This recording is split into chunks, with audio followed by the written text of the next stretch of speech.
Hey everyone, I'm Pacific the Casual Gamer, and welcome back to another video. Today, I'd like to talk about kind of how I've noticed video games affecting my adult life, and how I didn't expect video games to be this helpful to me. So, I've been playing video games all my life, and I'm pretty sure I've played every genre. Now I'm thinking about it, probably not, but there's two kind of sets of games in particular that I've noticed where I learned some skills from them that have really, really helped me in my life. So the first one is The Sims, and that's just the not necessarily the money part. I think the money part's very easy to understand.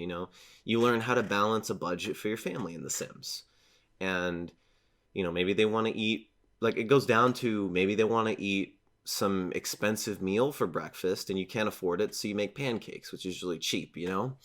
So it's a very interesting concept for The Sims. But another thing that I've noticed is the mood and wish and money balancing. Right? In The Sims, your sim has a life goal, and basically there's like a gameplay element where you get highly rewarded if you complete that life goal for the sim. And so what you do is you have to balance the amount of money they make, the amount of, like, their mood, and achieving their life goal. And most of the time, if you go to achieve the Sims life goal, like, they have it down to where you make money, but sometimes you don't. So that's a concept that I've been really, the learnings of that game I've been applying to my own life, and I think that's really helped me improve it. Trying to find the balance of mood management and work and different personal projects and my life goals, which I'm my life goal is to find my life goal. I don't know what it is yet. And so when it comes to The Sims, a great example of this is if your goal is related to doing good in a career that doesn't provide the fun for you, right? So usually this happens with a sim that is an athletic sim, right? So your goal is to be the master athlete, right? But when you go to work, your fun meter is low, or doesn't improve unless you slack off or chat with coworkers, right? Or something like that. Stuff around that general area. So to get good at work, you need to go to work, you need to work out, you need to also take care of your sim. And because a lot of those things, for the most part, don't give you fun. I mean, you can get fun later on when you work out and you have TVs and stuff. But it generally, you need to have that fourth fun element and taking care of them and sleep and all that. So I think that is a concept. And of course, if you don't have any days off, you can't achieve that, right? In The Sims, you need to have days off where your sim doesn't work for 8 hours a day. And I've been using that skill a lot for myself, because I have my freelancing business. I have a bunch of different projects I'm working on that can all be clumped together into work. I say work, but it's really working on projects that I like working on. I have to take care of myself. I need to have my social component. I need to have my fun component. It's very scary to me how, on the surface, it's not very accurate, but how accurate The Sims is to real life.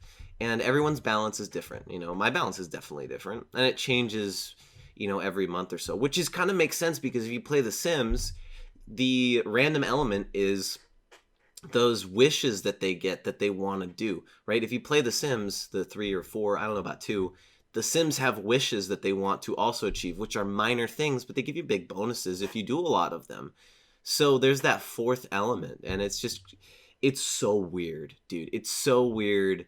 Like, I feel exactly like when I take the concepts that I learned in The Sims about keeping my Sims happy and I apply them to my real life, I get far. I have good days, and it's pretty cool to think about.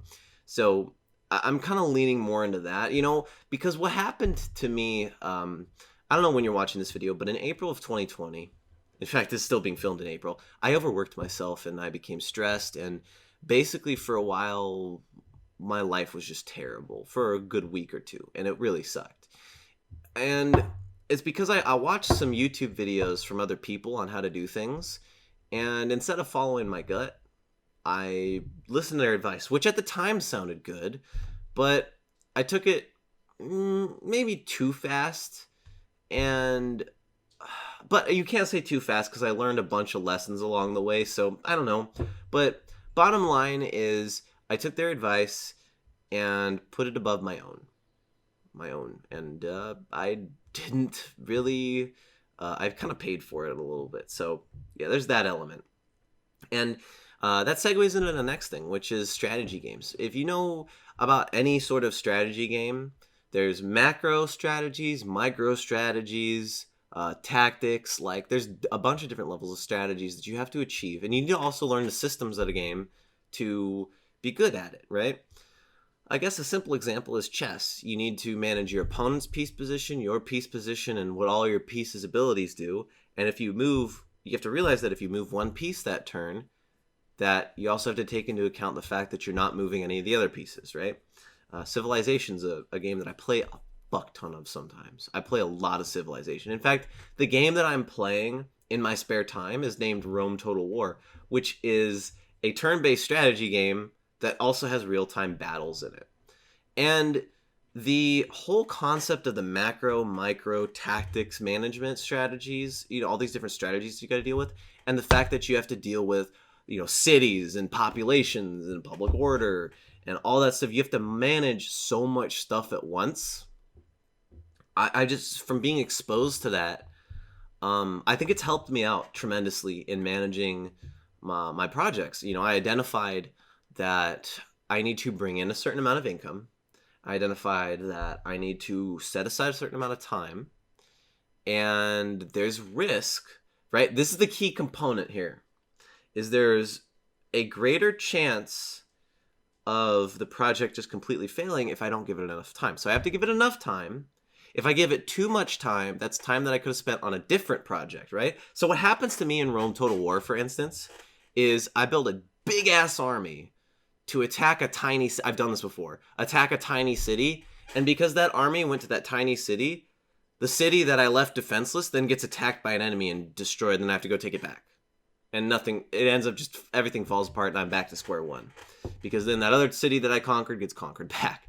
And that's kind of how I see time in this situation with these video editing projects, is I have to set aside enough time to where, I maybe have some extra time, unless it's a very, very easy project that I don't need any extra time for, but I have to set aside a certain amount of time for each project, and I have to do it fast enough because of deadlines, and that's what I got to do.